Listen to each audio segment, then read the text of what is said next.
You're listening to an Anazao Ministries podcast. What if Sirius Black was never sent to Azkaban? Yeah, we're doing another Harry Potter episode, and we're doing another What If episode, and you guys voted for this. Once a month on Priest of the Geeks, the Facebook page that we have, we let you guys poll and vote of what if episode you want us to do the next month. And this month you voted for what if Sirius Black never went to Azkaban. So we're really excited to talk about this, answer your questions, all that kind of stuff. This is Systematic Geekology. We are the Priest to the Geeks. I am one of your co-hosts, Joshua Noel. I'm also a co-host of the Whole Church podcast. And lately I got behind on Marvel's Wastelanders, which is like a podcast that's like in the future of Marvel. And Dr. Doom and all these people took over the world. And it's just kind of, here's the old versions of our heroes. How do they survive and make the world back to normal? That kind of stuff. Very interesting future timeline. Josh, what you been geeking out on lately? All right. Well, lately I have been geeking out on a new card or a new expansion for a card game that I got that came in today. I got a bunch of expansions for Unstable Unicorn. That's actually a really fun game. Yes, it is. And I thought it sounded ridiculous first time I played it, and it was, but in a good way. In a good way. That's about the size of it. Yeah. For our listeners who maybe this is their first time listening, yes, we're both Josh. The way we distinguish is I am the Josh with the good opinions. He is the Josh with the bad opinions. Hey, wait a minute. That's not how Josh I remember this going. You know, that was actually just a slip. I'm the Josh with the bad opinions. He's the Josh with the good opinions. There we go. Together, we are the Josh Eye, and we are joined by just one of my favorite people to talk to, especially with the what if stuff, because he always comes up with something that I've never thought of. The one and only Reverend Keno Kennedy. How's it going, man? What you been geeking out on?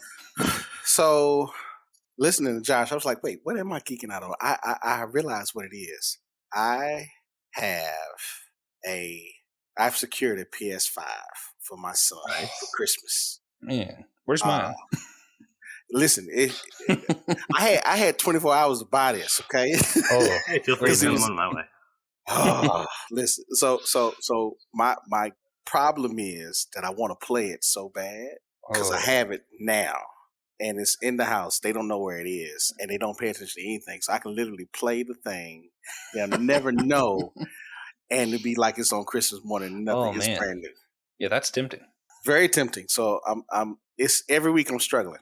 Oh, now, if the new Dead Space had already come out, I probably would have just had to bring it over there, and I provided a stumbling block for you. For those who don't know, Dead Space is one of my all-time favorite games. It's like a space zombie attack kind of deal. They're not zombies, but that's the best way I know how to describe it to you guys. And they're remaking a new version in January. One of our other co-hosts, TJ, and I both plan on making a trip to Raleigh, where one of our other friends are, and just spending a whole weekend just playing that when it comes out. Because it's a big deal for me. Fun game. Yeah. All right, guys. Well, that being said,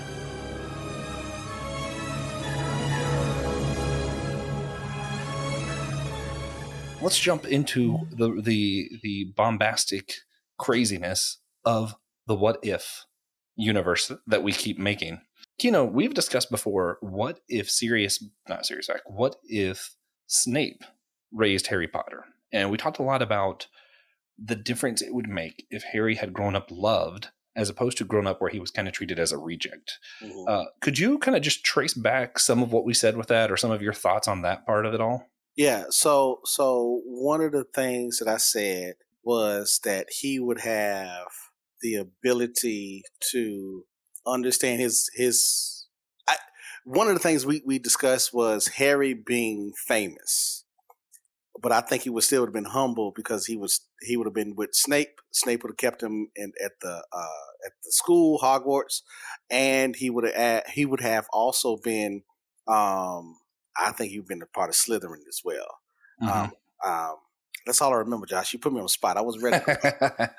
Yeah. No, I think I agreed with that. And I remember just saying like the confidence he would have had. And I think it really would have helped him defeat Voldemort quicker. You know, he would have been nurtured. He would have been at Hogwarts. He would have just been a different character. He would have been less whiny and less annoying. That was one of the big things I harped on.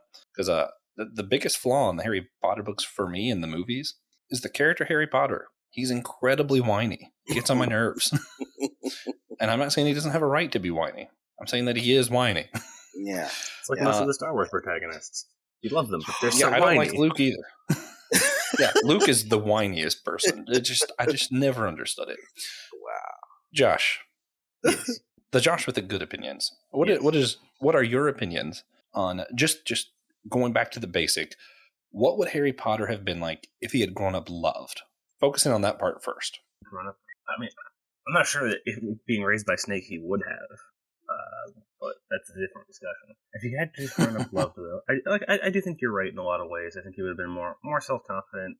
Hopefully, he would not have gotten into where everyone kind of expected him to be, with being the boy who lives, very like an egotist. So I think it depends. Yeah, I one of the big things too that Kino said last time, he brought to mind how much in the regular movies, the way that it is, not the what if scenario, but the way it is, a lot of the books, a lot of Harry's story is him working through his trauma, working through his pain, working through how he grew up. And if he didn't have that, it's he to work through that first before he could do the work of defeating Voldemort, right?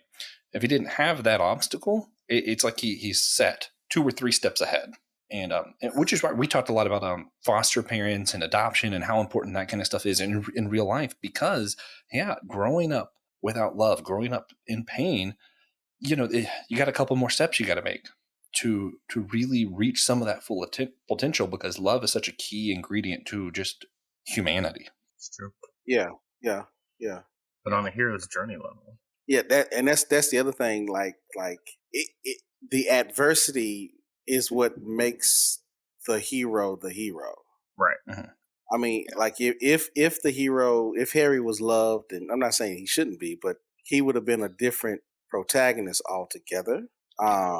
He might not have the same oomph to prove himself because he wouldn't have to. Oh, that's true. I didn't even thought about that part of the whole thing. But yeah. Yeah, I think he gained a lot of kind of strength of will from his misfortune. The pain. Yeah. I wonder if that's part of why Dumbledore left him there instead of leaving him with one of the other wizards to watch over him.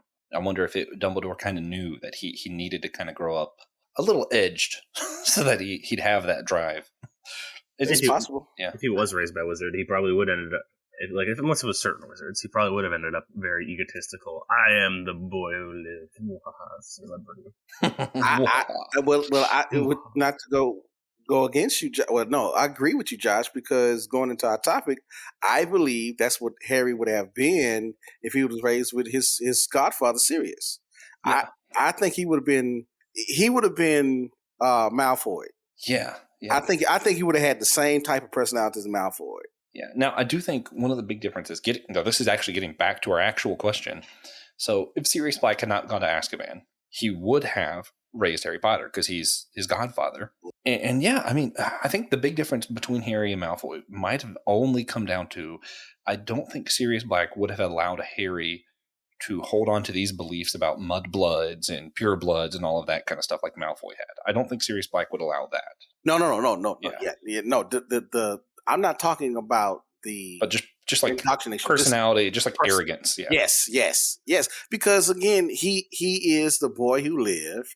He's the famous child who defeated Voldemort, who survived, and now he is in the wizard world. He's not outside the world, so he's not being hidden. He's not being sheltered. He's not being any of that stuff. He's a part of that world now. He's famous. Yeah, true. Drop the mic. And Sirius isn't exactly the humblest of people in the series either. He is not. He has some pride in himself as well. Sirius is so cool though. I love him. Oh, he is. That is one thing that would happen in this what if scenario. For me, the best movies in Harry Potter and books of the 7 or 8 movies, but 7 books. 3 and 4, man. 3 and 4 are the best. I love once Sirius Black shows up on the scene, once you have the Goblet of Fire, it's before you get to where it's too dark, so it's still kind of like fun, but it still has these edgier characters and more interesting, with him. And is Lupus the other one that I'm thinking of, the werewolf? Lupin, yeah. Lupin's cool, just super cool. Yep. But yeah, Sirius Black, I actually, somewhere in this house, I have Sirius Black's wand. Oh. Yeah, I have Sirius Black's, and then I have Voldemort's wand. It's funny. I have Snape's wand sitting above me. That's awesome. Yeah. Wrong So episode, whenever you go to the Wizarding World of Harry Potter, you go to Ollivanders. they actually just hand you a bunch of wands and let you see what feels most correct. And I'm like, no, I want Sirius's. So I ended up getting Sirius's. But I also was like, unfortunately, man, Voldemort's wand just felt better in my hand, you know? I was like, it chose me. It chose me. Harry Potter. Anyway, so here, getting outside of the how Harry would be different, and actually thinking of just the overall story. Here is one thing with this what if scenario I was thinking of. I want to see what you guys thought. If Sirius Black had not gone to Azkaban, I'm thinking of the crime he was accused of, which was actually something Peter Pettigrew did, right? Mm-hmm. Which means, I'm assuming if he's not in prison, then Peter Pettigrew would be in Azkaban. It's a decent chance, yeah. Which would make Voldemort's whole plan significantly harder. And it also means that that Ron might have a better pet than a rat. I don't. Maybe he has a newt. So, yeah, maybe a newt or a frog. I would hope he had a frog. Ron seems like a frog guy to me. He does. He does seem like a frog guy. That rat didn't go right with him anyway. No, and it still kills me that his brothers had this map, and we're just looking like this Peter Pettigrew who keeps getting in the same room with my brother every day. Just don't think about it at all. Don't think about it at all. That's so much they appreciate it. Oh man! But so, how do you think? Going with this what if, how do you think if Peter Pettigrew was in Azkaban, Voldemort still comes back, right? Like, does it take him longer, or is he able to come back at all? So I think that Voldemort's plan would have still happened, but it would have. I don't know if it would have taken longer, but the sad thing is that if it wasn't Peter, it would have been somebody else. And I'm trying to think in my head who would that have been, but I don't know because I'm not that versed in Wizard World as I used to be. But I can't think of anybody. Maybe Lucius. Like it's hard to find an actually named character who is as devoted as Peter was. Yeah, but I would have think that somebody would have stepped up to that position as well. Yeah, I think just because the way stories and stuff go that they would have. But it does kind of just make me think about, well, the nature of good and evil, both in Harry Potter and in real life. I think in Harry Potter, both sides require people acting on these things, right? If you don't have these people playing the parts for Voldemort, Voldemort can't win on his own. He's actually just not powerful enough. He's super powerful, but he does need these people to play into his plan, or else Voldemort can't win. So people have to be willing to buy into darkness for that to happen. And on the other side, if you don't have these people of Hogwarts, if you don't have Harry, Ron, Jin, all these people who are willing to play the part of the light, the good guys, Voldemort would have just conquered everything. So both sides kind of good and evil require human actors in Harry Potter. And this is actually just a fun question for me to throw to our favorite Reverend. In real life, I do believe in order for any evil to be enacted, that the demons and stuff are kind of relying on humans to buy into their own wickedness. But God doesn't need us, right? Or does he? Does he need human actors? Or would God? I mean, God's still going to win either way, right? Yeah, no. So God does not need us. God can do whatever God wants to do outside of us. However, it is those who are believers. It is our willingness to be used by God that we become His actors. Yeah. So, but no, but if you take that same concept into the Wizard world, it can be applied to Voldemort or to Dumbledore. If on the dark side you are willing to follow behind Voldemort, then you'll do whatever it is necessary. Like you believe that this is necessary. You believe that this is a part of the process. You believe this is what has to happen. So guess what? You'll cut your right hand off so he can resurrect his body or whatever. Yeah. But it is the belief in something greater than yourself. But to say that God does not need anything. God is sustainable by itself. Yeah. Now, I'm curious what you guys think of Sirius. Unfortunately, because he was in Azkaban, I feel like we didn't get a ton of time with Sirius in it. But I'm sorry, this is still relevant to what we were talking about. Peter Pettigrew, in my assumption, we're kind of doing if he's not there, then Peter's in Azkaban. That's kind of just what I'm working with. Peter Pettigrew was so devoted to Voldemort. He's willing to do all these things. And it might seem crazy to some people, but look at hero worship in America today. What people are willing to do for their political leader that they really believe in, or what they're willing to do for sports or this other, random political stuff they believe in. And people do crazy stuff. And it's not always crazy people who are doing this stuff. It's people who've bought into a hero and put their allegiances in with them, right? So Peter Pettigrew's story with Voldemort just isn't that unbelievable. It's totally what someone would do if they really believed and treated Voldemort as a hero like that. I don't think Sirius Black thought of Dumbledore or anyone as a hero. I feel like he was just kind of anti-bad guys, like more than he was good guy. He's like, I'm just anti-bad. But I don't know. What do y'all think? Who is Sirius Black? As far as like his allegiances, is he just anti-bad or is he like good? So it is funny enough. If you are not a part of the program in the wizard world, then you automatically are bad. Like if you don't follow the rules, then you're bad. And I'm not saying the rules shouldn't be followed, but I'm just pushing a little bit. Yeah, okay. Only because Sirius is not really a hero, but he doesn't just fight just for what's good. He fights for a principle in of itself that if evil is out, then we have to fight against this evil. Take on that just cause to eradicate this which is coming up against us. But I promise you, if Voldemort wasn't around, then there'll be no issue. Yeah. I'm thinking of it, and if I had to come up with why Sirius Black is fighting, it almost seems as though he fights because of his love both for Lily and James Potter. Like, as a couple. Like, he loved both of them, I think. So he's fighting for them and for Harry more than anything. It really seems like his love for this family. Yeah, I was gonna say, which is weird, right? His loved ones that's why he fights. Just his loved ones generally. His friends, even if he ends up fighting Peter eventually, but the other Marauders and Harry eventually. Yeah, I mean, do we know anything about his family? Is he just like just decided he attached himself to the Potters and the Marauders, and he's like, I like Sirius these guys. Black? Yes. Yeah. He's related to Bellatrix. He is his first cousin. They're cousins. Oh yeah, I knew that. I forgot about that. Yeah. Yeah. In Order of the Phoenix, they do go into a lot of their family tree with the Black House. Mm-hmm. See, that explains it. That's my least favorite one. I don't revisit that often. Okay, so but go on, Josh. Go on, Josh. I was just gonna say, yeah, his entire family except for him tends to be a lot more like Bellatrix. They were, if I remember right, they were pretty much Voldemort loyalists and very purity of blood kind of people. And so that's why he's Black estranged from them, because he was like, nah, I'm good, not doing that.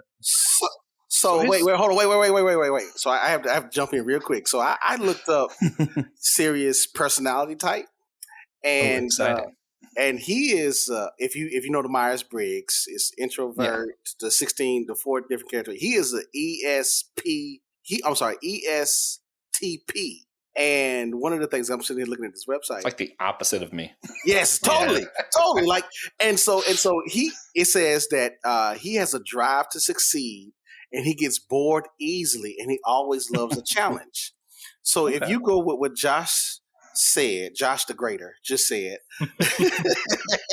then knowing that he was always going to be the quote unquote black sheep of the family, because he was going to go be counterculture anyway. Interesting. Yeah. Huh. So that brings up another whole layer to this whole nurture versus nature kind of thing. Like, if his family would have been good guys, would he ended up being bad just to be counter? Yes. Yes, according to his personality, because that would have been boring to him. That's funny. And then I also wonder, like, so was his story one of those where he chose his chosen family over his blood family kind of thing? Like, is that, because I feel like that's something a lot of people can relate to. Yes. Yeah, definitely seems like it. Yes.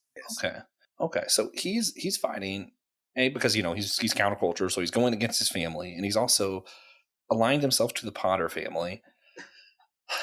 How much of this like rubs off on Harry?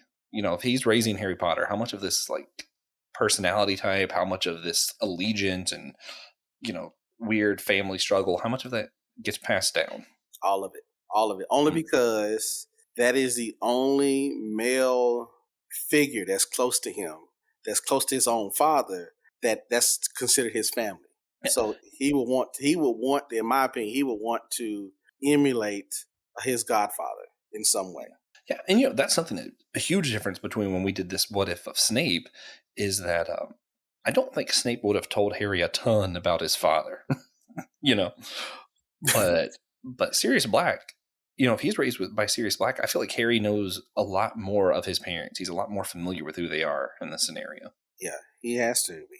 He has to be. What kind of effect does that have on somebody growing up? As the story we have now, he grows up not really knowing his parents at all, anything about them. But in this story with Sirius Black, he grows up knowing a ton about them. What impact does that have on who he is as a person? It depends on his choice on what he does with the story about his parents.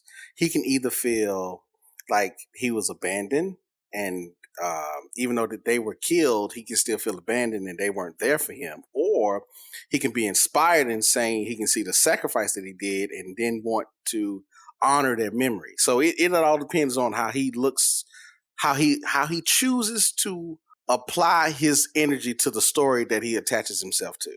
And I know this seems weird, but what I'm saying is it's about his perspective on it. So if Sirius didn't go to Azkaban and Harry was still raised by his aunt, Harry would still be pissed.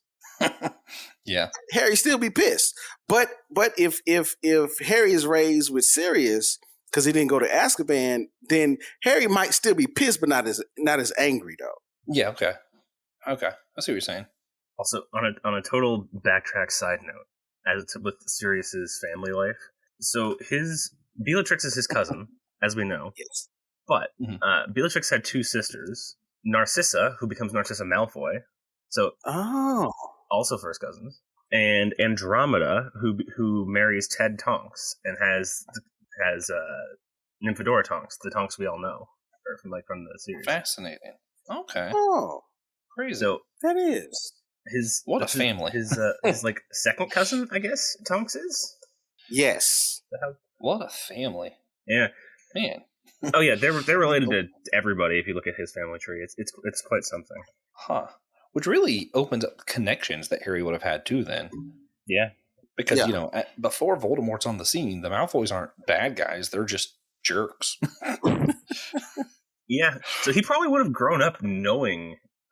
Yeah. He might have even been friends with Malfoy. Oh, that's weird. I don't know how I feel about that. I told you. You all just agreed with what I said earlier, that he would be like Malfoy. Y'all just agreed. He'd probably be childhood friends with Draco. They would have been like best buds. I don't like that. Oh man. So, man, what are we missing, Josh? What are we missing? What else? If Sirius doesn't go to Azkaban, we say maybe Peter Pettigrew went instead. Sirius probably raises Harry. What else is there? What else happens differently? So I wonder what becomes of and in the Order of the Phoenix. So the Order of the Phoenix probably wouldn't have existed even with Sirius still around. Like, it probably would have been still kind of disbanded because, oh hey, look, the threat's over. But I feel like everyone who is still a member of it would have still kind of been friends and still hung out maybe at the Black House that Sirius inherited. And I definitely wonder if Sirius's end would have been the same. So true. As we remember, he ends up, after Voldemort has come back in Order of the Phoenix, I think, or 5.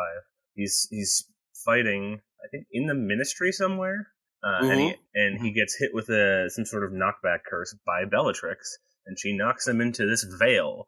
And it's like, oh, by the way, that was the veil between life and death. He's dead now. It's like, okay. I killed Sirius Black. I killed Sirius Black. Yeah. Interesting. And that's another thing that I'm really interested by that you kind of touched on there. The Order of the Phoenix. It just has me thinking. I wonder if less stuff would have been happening in the shadows. Sirius had to sneak information to Harry, and the Order was super on the DL. But if Sirius was never accused of a crime he didn't commit, would a lot of the stuff been more out in the open? And would that have actually been worse for them? You know what I mean? Like, if they weren't moving more secretively, would Voldemort have been more aware of what they were doing and been able to stop it? It's possible. They were just acting like a homeowners association. They just everyone knows about you. Yeah. You do your stuff. Yeah, they're all just chilling. Yeah, Sirius just walks up into the school and goes, "Oh, by the way, Harry, I think Voldemort's doing," like. He just sends him a raven. Yeah. Oh. Yeah. Then there would be no Order of the Phoenix. Everything would be out in the open because Harry is in the wizard world. Yeah, no, that's what I'm saying. And if it's in the open, does that make it easier for Voldemort to catch them all? No, I don't think so. No, because he still had to work towards getting all the stuff he needed to regain his power or whatever. Oh yeah, that's true. Voldemort still had to go through the shadows. Yeah, Oh man. So and without Peter there to cut his arm off. I don't know who else is going to do that. Oh man. So Kino, same question to you. What else are we missing? So we got Order of the Phoenix. Wouldn't really be thinking people be out in the open. We got Peter Pettigrew in Azkaban instead. Harry's being raised by Sirius, so Harry's being raised loved. What else is different? I don't think Dumbledore dies. Oh, elaborate. I don't think. Okay. So in order for this all to work, like we are again under the impression that my thinking is that Harry is with his godfather. Period. Mm-hmm. That is his origin story. And so if that is the case, then the Order of the Phoenix really doesn't have to happen for real. And again, Dumbledore does not have to die only because Snape does not have to kill him because Voldemort's out in the open, and Harry Potter does not have to fight Voldemort. It's Harry and Dumbledore that's fighting because Sirius has helped him to understand this is what has to happen. Oh man, so then is Snape? Yeah, do we not see Snape as a bad guy for most of the books? Because like when you first go through it, you think Snape might actually be working for the bad guys the whole time till near the end. But if everything's in the open, does that not happen? Do we just know from the beginning Snape's good? We still don't know. We still don't know only because he's the inside man. Okay, so he still has to be the inside man. Well, and also because he and Sirius still aren't gonna be close friends by any means. No. Like I think they depict him as kind of the annoying guy you knew in high school for Sirius. Yeah, just he keeps showing up and just being like, "Oh, you're Sirius's boy with the Potters," and just kind of stalks away. Yeah, I mean, I could even see Sirius kind of telling Harry like, "This dude tried to steal your mom from your dad," and all yeah, this dude. Yeah, this dude was completely obsessed with your mother and probably should be just watched. Yeah, he's a little creepy, actually, Harry. I don't know about it. He used to be what was it, Parcel Tongue? He used to be. Watch out for that guy. It's not Parcel Tongue. What is it? Death Eater. Death Eater. Yeah, that's what I was thinking. Parcel Tongue's when you can talk to snakes, right? Correct. Does anyone like other than Voldemort and Harry? Who else has that ability? Anybody? Salazar Slytherin was known to be a Parcel Tongue. That makes sense. It's how he got the basilisk in there in the first place. You know, Voldemort is like the heir of Salazar Slytherin. It's one of his whole shits. Yeah. No, I just today learned that Josh is a much bigger Harry Potter geek than Kino and I. Kino and I are like, we kind of remember this. Man, I used to talk about it, and Josh is like, well, if you turn to page 31. No, I've never been that good. But I used to be really, really into Harry Potter. That was one of my major things when I was younger. At this point, I've calmed down and moved on to more like sci-fi stuff, and high fantasy. Yeah. But I still got some of it up here. Man. Okay, so here's a big question. This is backtracking a little bit. And I think this will be a good one to kind of maybe get to the wrap up after this. We talked about there's a good chance Potter would have been best buds with Malfoy. If that's the scenario that happens, when Voldemort comes back and the Malfoys are chosen to be evil, all of this, how does Harry make the decision with all these people who might have been, he would have known as his family, his friends? How does he make the decision to still fight for good, still sacrifice himself to defeat them? See, I want to throw a wrench into that.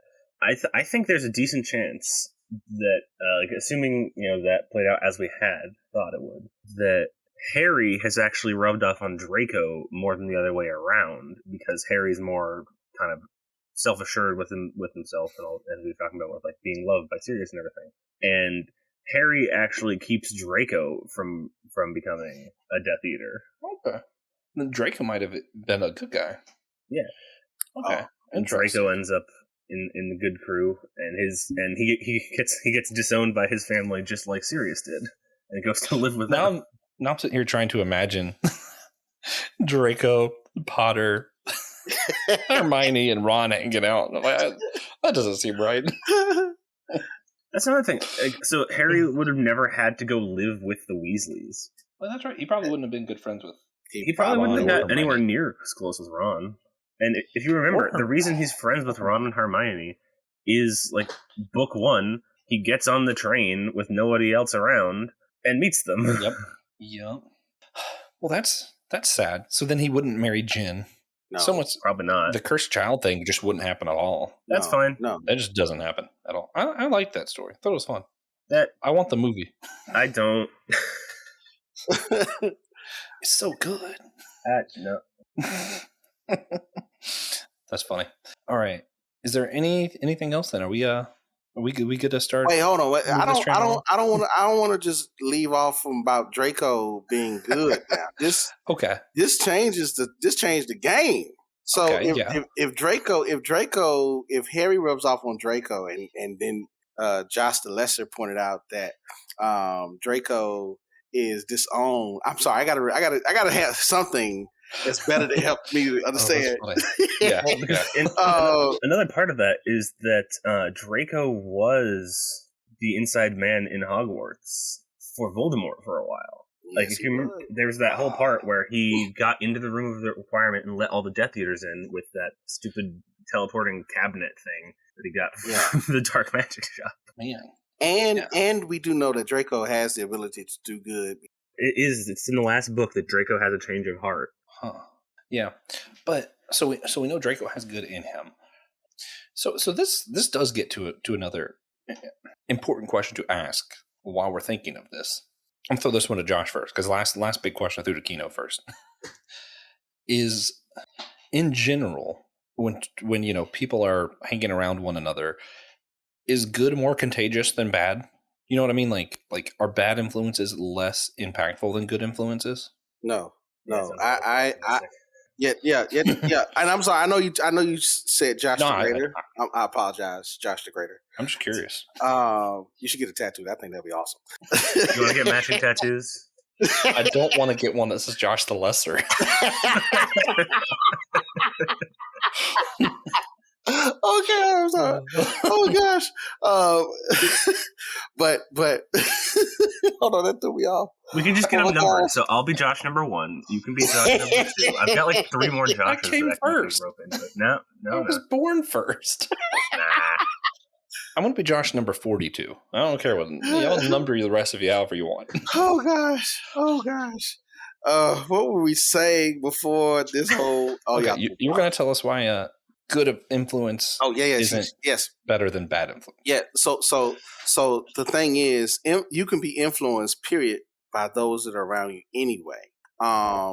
But it is funny enough. It is what's already in you that you are drawn to.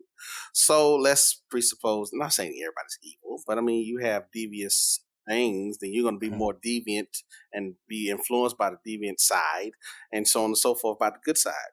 So I don't think it's either or, because it's not a force that's being drawn to per se. It's funny enough. I think it's a person's choice. So you think in this case maybe it just so happened, because I agree with the idea. Do you think it just so happens that Harry Potter's more influential than Draco? Is that really what it comes down to in this scenario? I think it's just Harry's there to help balance out the influence Draco has from his father, or from his parents. Like his parents are very much influencing him down the Death Eater path. Okay, so maybe it's somewhere in Draco's nature he is good, but he was nurtured by corruption, by evil parents. And if he just had something to see the good that is already within him, he would have chosen that. Awesome. Is that what we're saying? Yes. So Yes. a lot of this stuff, what happens if Peter Pettigrew isn't there to do the work for Voldemort, all that comes down to this human agency for good, for evil. We talked about it earlier.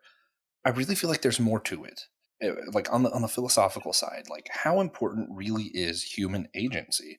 Yes, God can do all things on his own. The Bible does say that whole, like, if you don't worship me, then I'll let the rocks do it. But I think that there is something significant that shows up in our stories, especially in these what ifs, all the nurture nature questions, where we have to examine human agency, see its limitations, but also see why it matters. So I guess the question is both, what are the limits of our human agency? And also, why should we care about it as Christians if we know God's going to win anyway? So we have influence over the people that we come in contact with. Now, the level of influence is dictated to the level of the level of relationship that you have with that person. Mm-hmm. Like with Josh the Greater and Josh the Lesser, I can say to you all, you all should be drinking nothing but spring water. Great, thank you. I appreciate that. That's good. But if you was in my house and you was living with me, and you didn't have a job, guess what? We all drinking spring water because that's my level of influence, right? Yeah. But again, it what I'm saying is that we as individuals have the ability to bring about the good or the evil into someone just by what we do. Yeah. And so if we recognize that we can actually help somebody and nudge them into a better situation, then we can see that we are being used by God for the fact that it is for his good that we're doing what we're doing. But again, you have to have that awareness and understanding. But know that this is what I'm saying. We can rub off on people because of our proximity to them. And the closer that we are, the more we can have, the more influence that we can have. But if we don't have a close relationship, it really doesn't matter. But the more you begin to know someone, trust me, just as much as a parent rubs off on the child rubs off on the parent as well. Like, that works like that. So. Yeah. See, you got something really important there too, and kind of made me think of a big red flag for a lot of people. I don't think influence is good or evil. Let me start off by that. But I do know a lot of pastors, a lot of churches say, well, the more people we have, the more we do this for them, the more we do this, the more influence we have over them. Influence isn't this power to hoard over people. That's bad. But in general, it is something good to be self-aware of. As Josh's friend, I do have a level of influence over or with the great Josh the Greater. Right? And Josh the Greater has a level of influence with me as friends and as co-host. And as the Greater. Yeah, and as the Greater. Kino and Will are, pastors on our team, right? Even though they're just co-host with us, I value their opinion a little bit differently on certain subjects, if that makes sense. Just as I will value Josh's opinion about D&D over others. And so, you know what I mean? So you have this level of influence because of who you are, what people know you to be particularly good at, or what people know you as. And then people in Kino's congregation, Kino has a different influence over them than he does us. And that's not a good or bad thing. It's something that I think it's really important that we stay aware of, how much influence we do have, and are cautious and intentional with how we use our influence. Because it's not something you can get rid of. It's a tool. It's just something that exists for everybody. Josh, what do you think? You look like you're thinking pretty heavy. No. No, I wasn't.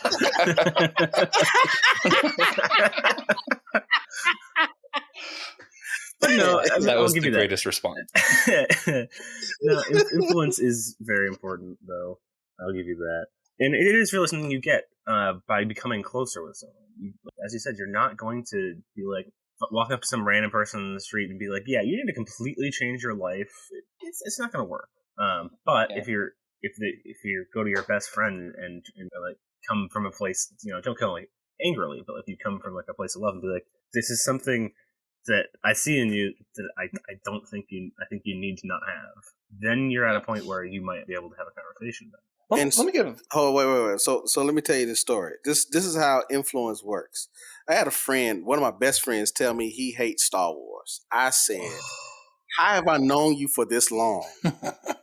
And you hate Star Wars. She was like, well, I just don't like it. I don't get it. I said, okay, I get it. So I sat down and I explained to him what it was about.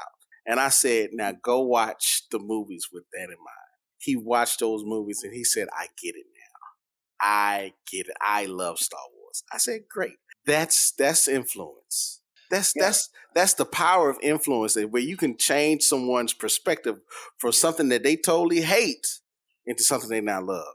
Yeah. Jeff Johns' Green Lantern. One of my best friends, TJ, kept trying to convince me to read it. DC's always been just a little bit too much for me. I'm like, it's whatever. He keeps trying to get me to read it. All of a sudden, Joe mentions it on a podcast. And, people should read this. Then Will mentions it. And suddenly, the influence suddenly gets me a little bit more. And I'm like, I'm going to read it.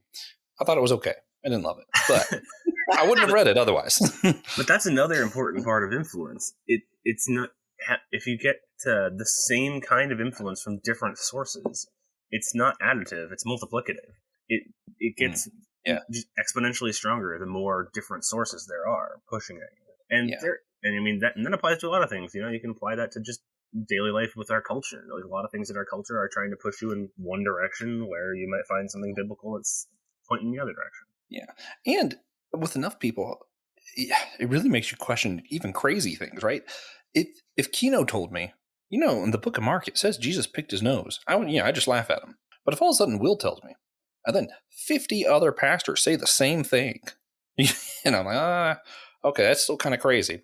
100 other pastors say the same thing. I'm reading the book of Mark again, man. I'm reading it in a couple different languages. I have to be missing something. Like, they done made me question my sanity at that point. And that's how influence works. And then even on an individual level, I want to tell a couple of stories of how influence can be used good and bad. For those who have listened to The Rise and Fall of Mars Hill, it talks about Mark Driscoll, right? And he does this thing where he brings people on, he hires them into his church, and he hoards his influence over them and kind of decides how they need to live their life, how they need to do these things, and almost becomes like a god to people. That's just, he used his influence in a very cruel way. He tore people down. Jesus, on the other hand, he's Jesus. He had the most influence. Stopped and washed people's feet. And that act of humility changed the world. So these acts of influence and how you use it, whether to hoard over people or to uplift people, make all the difference. And the key to that difference is, and I was looking for this, is the power of the Holy Spirit that's within us. Because that spirit has influence as well, that it doesn't just compels us to shout, cry, or whatever. It also sways us to be quiet, to apologize, to, as Jesus said, to remind us and to teach us of some things. And so that's the influence. And because of that influence, that type of influence that we as believers have, that causes us to then become agents for God. Yeah. So summarizing this, see if I'm on point here. Don't be scared of influence. It is just a tool. Use your influence to lift people up, not tear them down. Be aware of the Holy Spirit's influence on you and use that to influence others. And, maybe even who you surround yourself with matters, I'm not saying don't hang out with the non-Christians, that kind of thing, but really think about that. If enough people told you Jesus picked his nose in Mark, you're rereading that book, man. So, I think it shows you something important, that you need to have Christian fellowship. You need to have a lot of strong believers lifting you up. At the same time, you do need to have, you need to be an influence on others. So, and ideally one of many, if you actually want change to happen. Yeah. So you need to be aware of the Holy Spirit's role in all of it, how you're being influenced and how you're influencing others, and who you're influencing and who you're being influenced by. Any final words and all that? If I did, I'm a no. Because are you going to take us to an altar call? I would. I'm not trying to go there. No. All right. Well, in that case, I guess we'll just wrap it up. I have a final word on the Harry Potter aspect, if we're ready for that. Oh, please. Yes. If Sirius Black had never gone to Azkaban, Dobby wouldn't have died. All right, let's move on. Oh.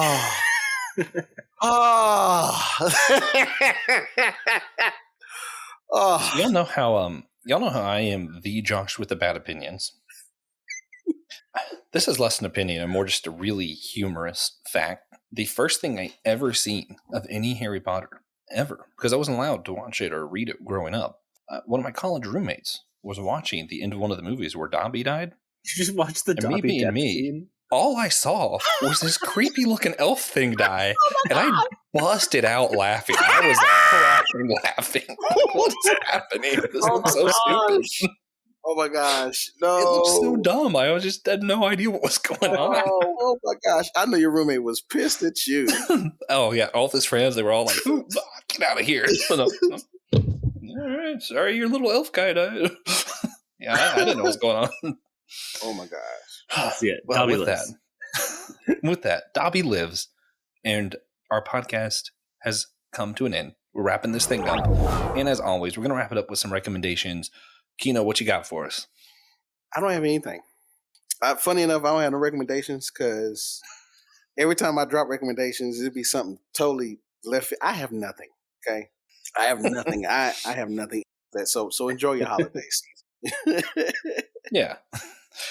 Okay, Josh, you got any recommendations for him, or? Yes, and I also just want to say, just this once, everybody lives. That's basically the outcome of this for you Doctor Who fans.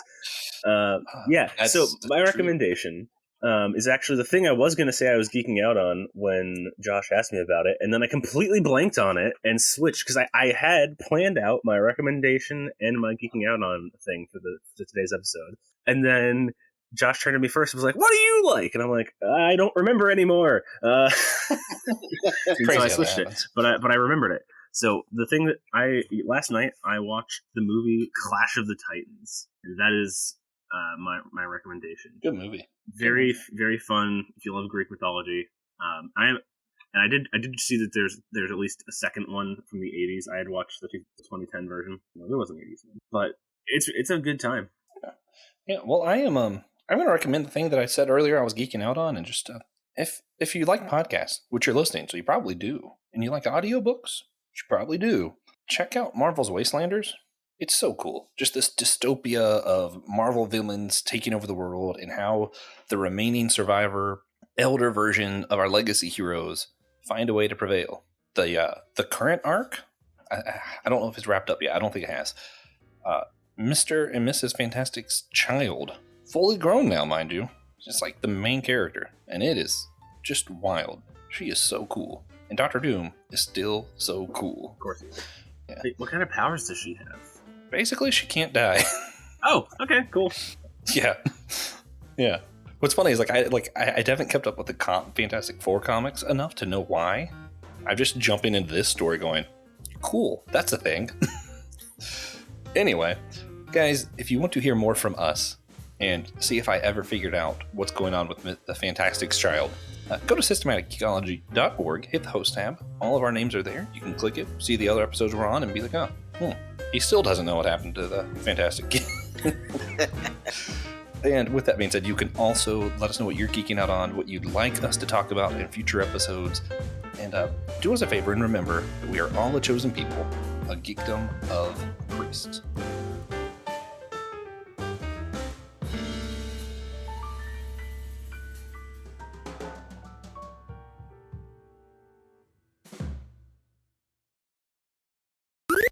This was an Anazao Ministries podcast. If you enjoyed this show and would like to learn more about our network, be sure to check out the Anazao Ministries Podcast Network.